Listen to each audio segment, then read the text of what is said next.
আলাইকুম। আমি এখন আছি হচ্ছে বাইশের ইউনিয়নের ৯ নম্বর ওয়ার্ড যৌথখামা এলাকায়। আমরা আসছি হচ্ছে একজন অসুস্থ মানুষের কাছে, যার নাম হচ্ছে নুরুল আমিন। উনি ৪১ বছর বয়সী একজন মানুষ। তার হাড্ডি ক্ষয় হয়ে গেছে বলে জানা গেছে এবং উনি চট্টগ্রাম মেডিকেল কলেজ হাসপাতালে এখন চিকিৎসাধীন অবস্থায় চিকিৎসা দিচ্ছেন এবং উনি টাকার অভাবে ওইখানে নিয়ে যাওয়া সম্ভব হচ্ছে না বলে জানান তার পরিবার। সরাসরি ব্যথা আর নেড়িলে উড়িন্নহারি উড়িন্নহারি একা আতেঙ্গ তুরিন্নহারি দেয় ইকে বদি আয় উঠি চিকিৎসা করিব লগিয়ে 17-18 পরীক্ষা দিয়ে আরো দেওয়া বাকি থাকে অনেক কিছু দাঁড়ানো হওয়ার ডাক্তার থেকে এখন রিক্স 10,000 আরো পরীক্ষা দেওয়া পরীক্ষা করিয়ারে তোমার শিষ্য দেওয়া করবে তোমার কন্ডিশন ভালো নয় তাড়াতাড়ি হওয়ার একটা ব্যবস্থা করে টিয়া পয়সার এমনিতে ডাক্তারে হওয়ার রোগ ধরা না করাই যাও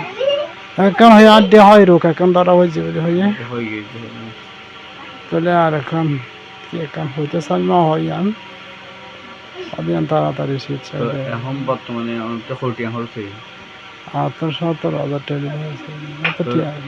এত টিয়া মাসিক টিয়া এখন 10-12 লাগে না আর হদন আবার জানা পরে হদন নতুন অল্প টিয়া দিয়ে এবং বর্তমানে কিছু বেতন 2-3 হাজার আবার ডাক্তার হয়ে শরীরের অসুখ ভালো হয়ে গেলে সবর অসুখ চিকিৎসা সহজ হয়ে তাই দুই দিকে বিপদ, দুদিকে চোখ নদী আর দিকে শরীরে যে অবস্থায় হানা হাইতে পারি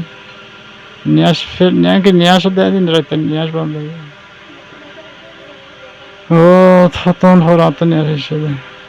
আজ এসা করে হারা লাগাতে নিয়ে আসে এলান দিয়ে হইতে নেড়িলে অশান্তি লাগে নেড়ো পরে নেড়িলেও হারাবো লাগে বইতে খারাপ লাগে হাই হইতে না হইতে হইতে হইতে অনুমত শান্তি নেই।